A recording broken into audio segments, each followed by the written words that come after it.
El Nino बरोबर। ऐसे में जो गोरेवाड़ा में सीवर का पानी चल रहा है, हाँ। और साथ में जो जंगल सफारी नाइट सफारी था वो भी बंद हो चुका है। क्या आप उसको जंगल सफारी जो नाइट सफारी थी उसको बंद किया गया था, उसको रिन्यूड करेंगे, और जो सीवर का पानी गोरेवाड़ा तालाब में जो जा रहा है, जैसे नागरिकों को पानी की समस्या ना हो सके, इस पर आप कितना नहीं, पहले तो मैडम मैं थोड़ा डर गया कि ये एनो लीला कौन सा आ गया। एल नीनो से हम लोग बहुत भयभीत हैं। Yes correct. So El Nino का मैम कैसे है कि इस साल मतलब एल नीनो होने वाला है, वो दैट इज़ वेरी क्लियर। आपका जो ये प्रश्न है कि गोरेवाड़ा का जो गंदा पानी इधर आ रहा है, so again at the cost वो महापालिका का प्रश्न है ना। एंड वो I am pretty sure Vipin sir ते इधर कलेक्टर पण होते, आता ते महापालिका आयुक्त पण आहेत, त्यांना पण विषय खूप बारकाईने त्यांना हा विषय माहीत आहे। मला वाटतं की 100% ते त्यावर काहीच तर आराखडा तयार करून त्याचे समाधान ते 100% काढतील। But then again this is a problem that the महापालिका will be looking at directly.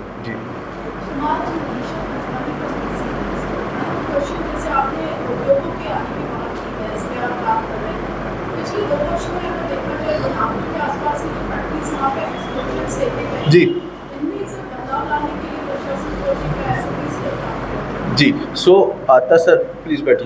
So आता सर्वांना माहीत आहे की काही वर्षापूर्वी सोलरमध्ये एक ब्लास्ट झाला होता। मला वाटतं की 9 लोक मॅच झाले होते। आता फरवरी मार्चमध्ये 26 लोक मॅच झाले। आता तो आकडा मला वाटतं 30 पर्यंत पोहोचला आहे ना। So there are a few things या विषयावर मला वाटते की 3-4दा माझी बैठक झालेली आहे। मला असं वाटते की जेव्हा अशी प्रकारची घटना घडते तेव्हा सगळे लोक सक्रिय होतात, प्रशासन सक्रिय होऊन जाते कि आम्हाला काही तर आत्ताच करायचे, तसंच करायचे। But what I have understood, ये जो प्रॉब्लम है वो काफ़ी कॉम्प्लिकेटेड है, उसको लॉन्ग टर्म हमें प्लानिंग करना पड़ेगा, तब जाके it will be solve. So now जो हमें अभी ये द प्रॉब्लम्स जो हमें अभी पता चले हैं 3-4 मीटिंग के बाद, पहिला प्रॉब्लेम असा आहे की हा ज्या मेन एजन्सी आहे ना, मेन डिपार्टमेंट जे ॲक्च्युली एक्सप्लोजिव्स कंपनीवर वॉच ठेवतात तो आहे पिसो, बरोबर। आणि दुसरा एक आहे dish, directorate of industrial safety and health. आता प्रॉब्लेम कसा आहे की पिसोकडे मॅनपॉवर फार कमी आहे। पूर्ण मला वाटते 4-5 जिल्ह्यासाठी त्यांच्याकडे हार्डली 4-5 लोक आहेत, बरोबर, आणि मेन 2 अधिकारी आहेत। डिश जे आहे डिशकडे अधिकारी आहेत, पण डिशच्या मेन काम एक्सप्लोजिव्ह रिलेटेड नाही आहे। तो कसा आहे की रेलिंगच्या हाईट किती आहे, पिण्याचं पाणी आहे काय, सब मतलब मजदूरांसाठी टॉयलेट आहे काय, पालना है क्या, असा सारखा है। It is not expertly related to explosives. That agency is PESO, और पीसो का थोड़ा मैन पावर का इशू है।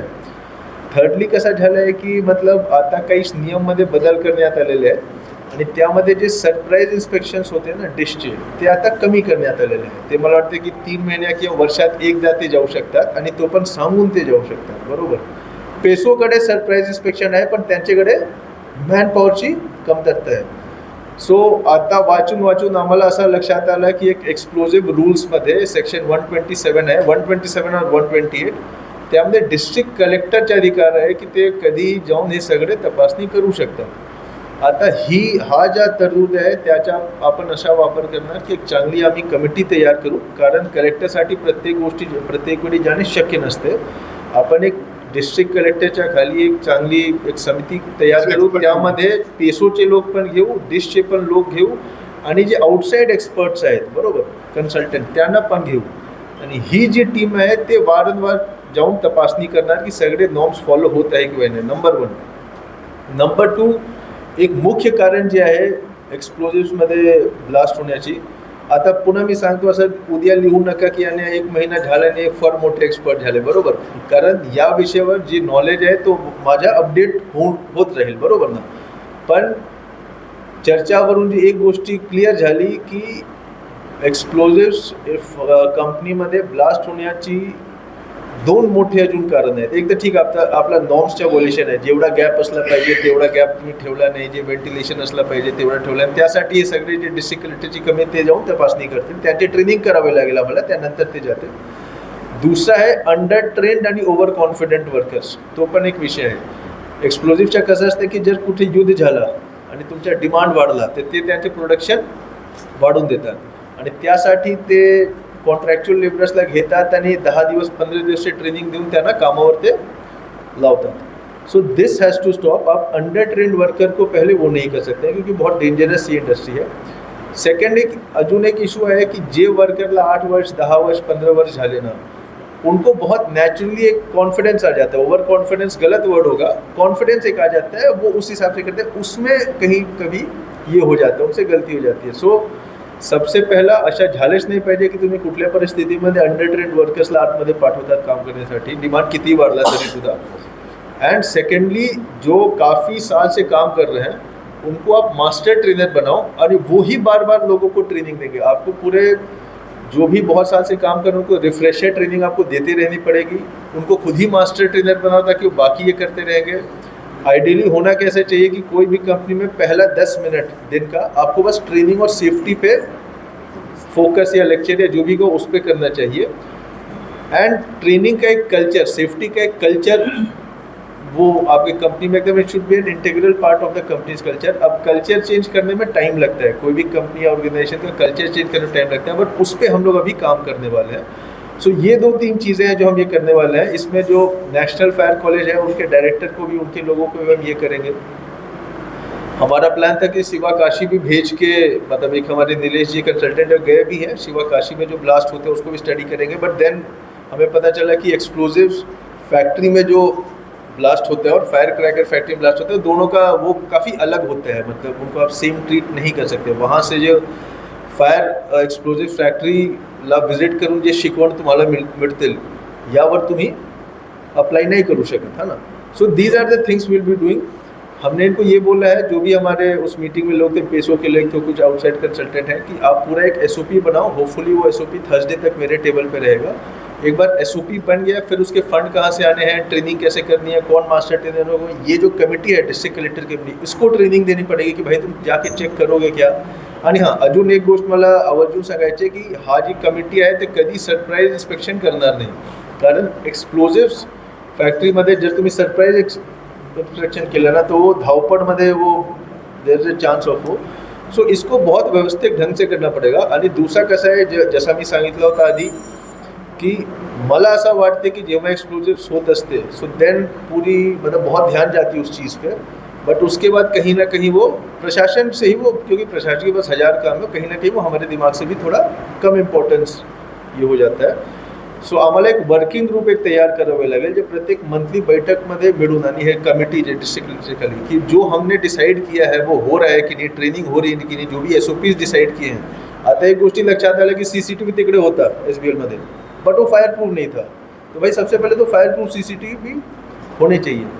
अब ये बोल दो और फिर छोड़ दो, फिर अगले ब्लॉक में पता चले कि अरे तो हुआ ही नहीं था. So that working group should be there, जो मंथली मिले और हर एक चीज़ का फॉलोअप करे. फॉलोअप बहुत ज़रूरी कि एक्चुअली जो भी हमने डिसाइड किया वो उस हिसाब से हो रहा है कि नहीं. तो this is what we are planning about explosives. मैं पुन्हा सांगतो की वारंवार आपण बैठक घेऊन इसको हम लोग मॉडिफाई करते रहेंगे, हमारा जो स्ट्रैटेजी है. बट इस पर ध्यान हमेशा हमेशा रहेगा.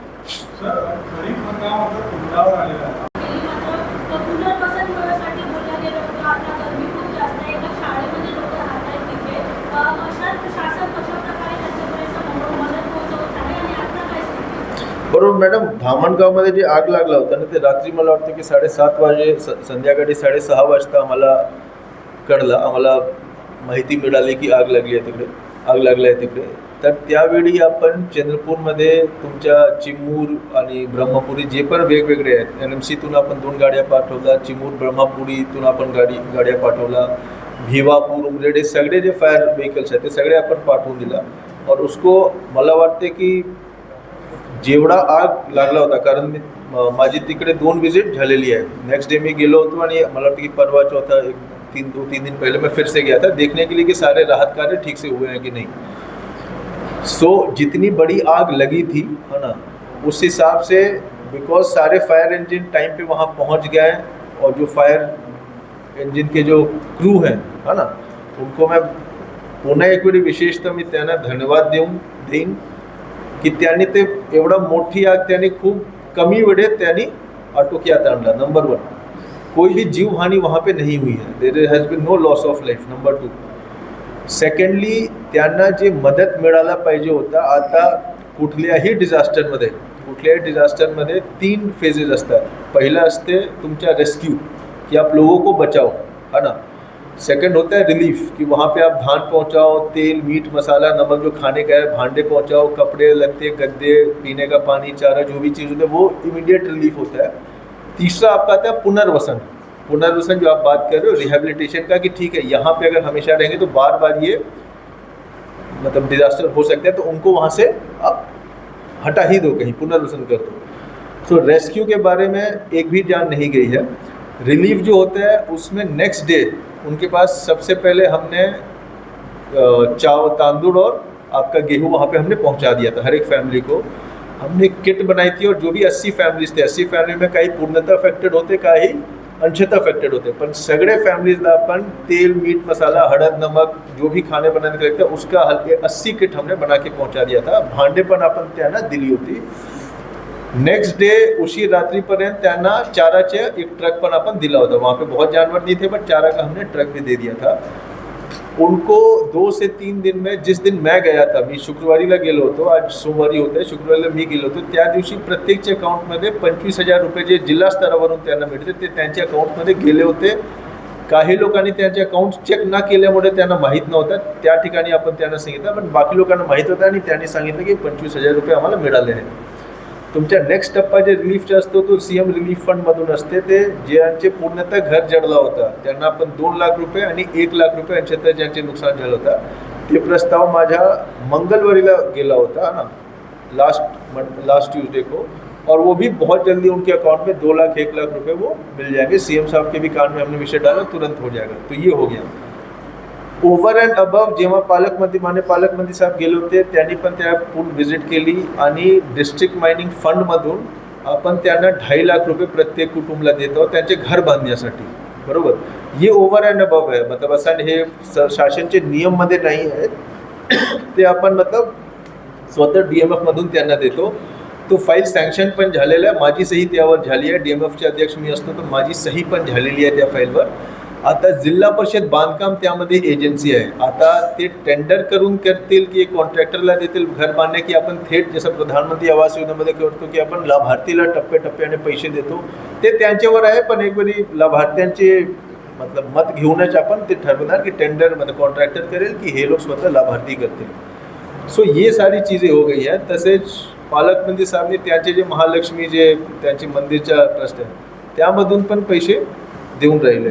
So I think rescue relief आणि जेव्हा मी धामणगावमध्ये गेलो होतो वहाँ भी पीपल, तुम्ही सरपंचला विचारून की कोणाला विचारा, सगळे लोकांनी सांगितले होते आणि प्रेसमध्ये पण बऱ्यापैकी कवर झालेलं आहे की प्रशासनाने ताबडतोब तिकडे मदत केलेली आहे। तुमचा जे नेक्स्ट प्रश्न आहे ना पुनर्वसन, माझ्या माहितीप्रमाणे, कारण त्यांचे सोबत मी पण टचमध्ये आहे, हां अजून एक गोष्टी राहिल्या आहे रिलीफमध्ये, काही 4-5 लोक तिकडे ते लोक EMIवर बँककडून कर्ज घेऊन बाईक, तुमच्या TV, फ्रीज हे सगळे घेतले आहेत EMIवर।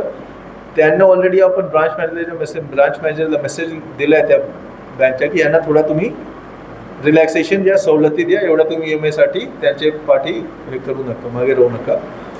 जो पुनर्वसनचा तुमचा विषय आहे ना मॅम, तो क्या आहे की मी सोलापूरमध्ये होतो आणि सर्वांना कल्पना असेल, माहीत असेल की गेल्या वर्षी सितंबर-अक्टूबरमध्ये महापूर तिकडे आला होता। अब महापूर अगर आता है, कोई गांव में पानी घुसता है जो बिल्कुल हमेशा, जैसा आता मी शनिवारला पाटण सावंगी गेलो होतो, वो क्या है की तिकडे तुमचे कोलार नदी आणि चंद्रभागा नदी है, त्याच ठिकाणी तो गांव है।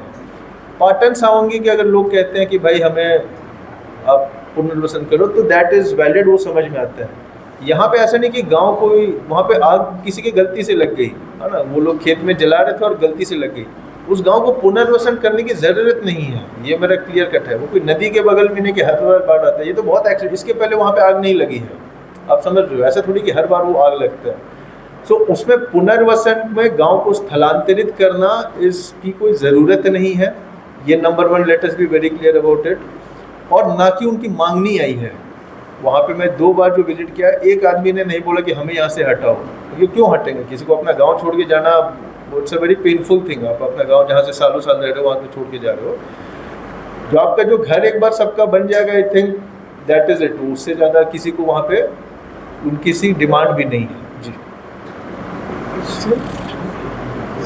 जी क्या पंत प्रधान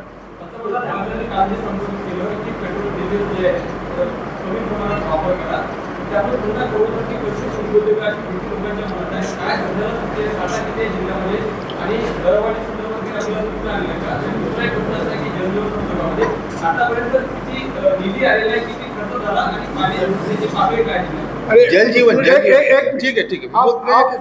पीएम का कोई अरे नहीं आप क्यों परेशान है? मैं बघा, नंबर वन माननीय पंतप्रधान साहेबांचं जे विधान होतं आता त्याच्या कॉन्टेक्स्ट काय होतं हे जिल्हाधिकारी म्हणून त्याबद्दल कुठल्याही प्रकारचं विधान करणे योग्य होणार नाही, है ना. कारण मला माहीत पण नाही की काय कॉन्टेक्स्ट आहे, काय खबर आहे. पण त्यांचा जे सल्ला होता की तुम्ही पेट्रोल आणि डिझेल कमी मतलब थोड़ा कमी वापरा, उसको आप बचा के चलिए. ये सलाह किसी भी सिचुएशन में इट इज़ गुड एडवाइस. आपका टुकड़ा हो या नहीं हो, it is always good advice कि आप पेट्रोल और डीजल उसको कम खर्चा करके ये करें, है ना. सो जिल्हाधिकारी म्हणून नागपूरचे सर्व नागरिकांना माझी विनंती असेल, माझं आव्हान असेल की जे माननीय पंतप्रधान साहेबांचा सल्ला होता, जी त्यांची विनंती होती, त्यांचा जे वाक्य होता त्याच्या तुम्ही अंमलबजावणी करा. त्यावर एक्चुअली आप उस पर अमल करके जितना पेट्रोल डीजल कम हम यूज़ करेंगे always it is good for the country, because ये सारा पैसा वैसे भी बाहर जाता है.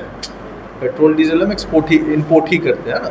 सो मेरा रिक्वेस्ट रहेगा सबको कि 100% पीएम सरकार ये करिए. सेकंड आपका आई थिंक जलजीवन मिशनमध्ये किती निधी आला, किती खर्च झाला आणि पाण्याची उपलब्धता किती आहे? बरोबर. बघा, जल जीवन मिशन जे आहे ना ते गडचिरोलीमध्ये मी CEO होतो, CEO जिल्हा परिषद होतो. आणि जेव्हा जल जीवन मिशनच्या अंमलबजावणी यंत्रणा ग्रामीण पाणी पुरवठा विभाग आहे. ग्रामीण पाणी पुरवठा विभाग पूर्णपणे जिल्हा परिषदकडे असते. तो त्यावर कलेक्टरच्या रिपोर्टिंग पण नाही आहे, त्याचं मॉनिटरिंग पण नहीं है. सो मेरा I think it will be better अगर आप जिला परिषद को ये प्रश्न पूछेंगे कि उसके डेटा उसके आंकड़े मेरे पास नहीं है. सर एक तो केरला का प्रॉब्लम है और पानी की जो सफाई रुटीन को लेकर बहुत सारी कंप्लेंट्स वहाँ से नहीं, ये मुझे अभी पता चला है. I was not aware of this. तो इसमें हाँ ताडोबा चाहे कि चंद्रपूर क्या आहे ना ते बघा मी आता तर मी आलो नागपुर कलेक्टर हूँ. मुझे मैडम लगता है कि आप मुझे नागपुर से ट्रांसफ़र करवाना चाह रहे हैं कि आप चंद्रपुर कलेक्टर बन जाओ. नहीं देखिए मैम, इसमें आपका जो प्रश्न है वो बिल्कुल सही है. अगर ऐसा घटना यहाँ पे होता है कि मतलब कोई भी शासकीय अधिकारी कर्मचारी को धमकाता है तो उसका जो जुना तुमचा कोड होता है IPC त्यामध्ये सेक्शन 353 है ना, त्याप्रमाणे आपण कारवाई करू. और जो भी उस पर सेक्शन लगाएंगे हम उस पर लगाएंगे. आता मला वाटतं की तुम्हाला कदाचित माहीत पण असेल, एक नैब तहसीलदार होते, है ना, और उनको JCB पे चेक करने का, यस कोही तालुका में JCB को चेक करने का, और उनको उन्होंने आई थिंक 2-3 किलोमीटर JCB चढ़ा के ही उनको ले गए थे. उस पर अटेम्प्ट टू मर्डर का हमने सेक्शन उसमें किया है और उसमें जो भी आगे कार्रवाई होगी वो भी हम करने वाले हैं. We are not living it at that FIR, है ना. सो ये let us be very clear कि कोई भी हो, शासकीय अधिकारी कर्मचारी या कोई भी नागरिक, उस पर अगर आप करेंगे तो जो सेक्शन है उसमें कार्रवाई होगी.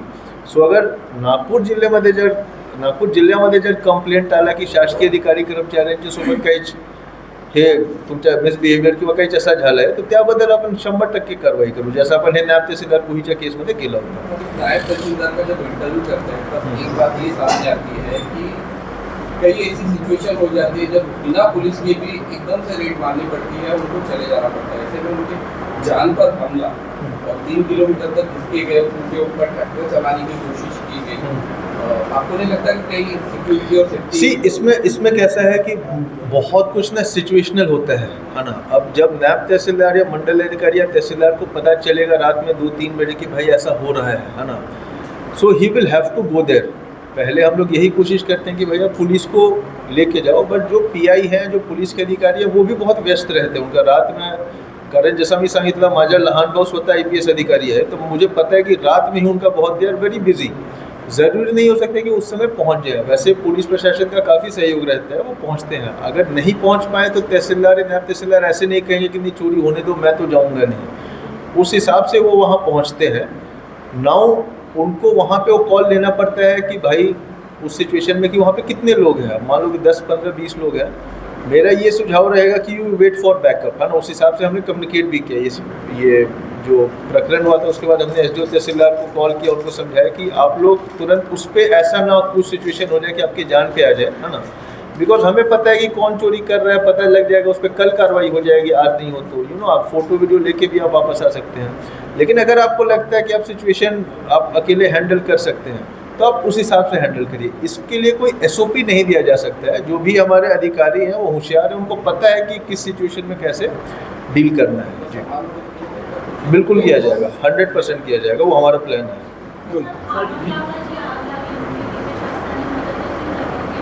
नाही मला मी ऐकू नाही शकलो, सांगा ना पुढे।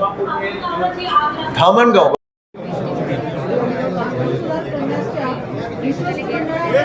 तसेच सभापती स्थायी समिती मनपा तथा विश्वस्त नागपूर सुधार प्रन्यास नागपूर आणि श्री शेषराव अलुखाबाई समारंभास उपस्थित सर्व मान्यवर तसेच इतर सर्वांचे मी कार्यकारी अधिकारी रसिका कवाडे या ठिकाणी स्वागत करते।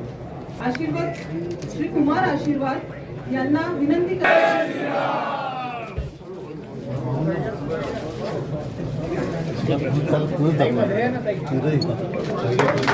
भारत माता की वंदे मातरम।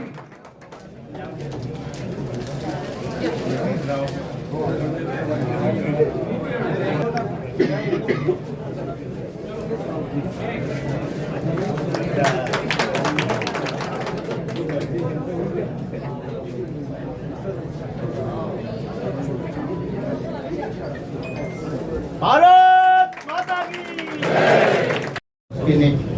जे विश्वस्त पद नागपूर सुधार प्रन्यास ट्रस्टीचं जे मिळालं आणि आज त्याचा पदग्रहण त्याच्या शिवानीताई दांगे आणि मी शेषराव गुतमारे यांचा जे पदग्रहणाचा सोहळा, या सोहळ्याच्या कार्यक्रमाला उपस्थित इथे बसलेले सर्व मान्यवर, या शहराच्या महापौर नीताताई ठाकरे, त्याचप्रमाणे सर्व उपस्थित आमचे भैया तिवारीजी, नागपूर शहर अध्यक्ष अनिलजी सोले, माजी आमदार, त्याचप्रमाणे भेंडे सर, नवनिर्वाचित आमदार आणि तेथील सर्व मान्यवर उपस्थित आणि माझे उपस्थित बंधू आणि भगिनी, आज जे पक्षाने माझ्यावर जिम्मेदारी विश्वस्तची दिली हे मी कटिबद्ध पार पाडण्यासाठी आहो आणि हे कार्य माझ्यावर जी जिम्मेदारी पक्षाने सोपवली आहे हे मी पूर्णपणे प्रामाणिकपणे पार पाडणार आणि जे नागपूर शहरातील 1972 लेआउट अनधिकृत लेआउट जे बी आहे, अनधिकृत भाग पुष्कळ सारा अविकसित आहे, तिथे विकास झालेला नाही, त्याच्याकडे विशेष लक्ष देऊन लोकांची डिमांड काढून देणं आणि त्यांना डिमांड मिळाल्यानंतर त्यांना पैसे भरायला लावणं आणि त्यांचा विकास करणं, याच्यासाठी मी पूर्ण प्रयत्नशील राहील आणि पुन्हा पार्टीला विश्वास जो टाकला त्याच्यावर मी परिपूर्ण खरा होते, एवढे बोलून माझ्या महापौर सन्माननीय नीताताई ठाकरे, कुमार आशीर्वाद सर, भेंडे मास्तर, डेप्टी मेयर, सत्ता पक्ष नेते, आमचे सन्माननीय आमच्या जिल्हाध्यक्ष जयशंकर तिवारीजी, उपस्थित सर्व सभापती, नगरसेवक, NITचे सर्व सदस्य आणि उपस्थित मोठ्या संख्येने इथे उपस्थित असलेले सर्व मित्रमैत्रिणींनो आणि सर्वसामान्य जनता, खूप धन्यवाद की भारतीय जनता पक्षाने ही जबाबदारी दिली आहे। स्थायी समिती अध्यक्ष म्हणून, विश्वस्त म्हणून ही जबाबदारी आज स्वीकारत असताना जे प्रकरण रखडलेले असतील, मग कोर्टाची समाधी असेल किंवा दीक्षाभूमीचा विकास असेल किंवा 572-1900 मध्ये आलेल्या अडचणी असतील, त्या सर्व विषयांवर लक्ष घालून तीव्र गतीनं काम करण्याचा आम्ही प्रयत्न करू आणि या संधीचं नक्कीच पूर्ण करून जनतेचे जास्तीत जास्त प्रश्न मार्गी लावण्याचा प्रयत्न आमच्याद्वारे असेल, मग तो जनता दरबाराच्या माध्यमातून असेल किंवा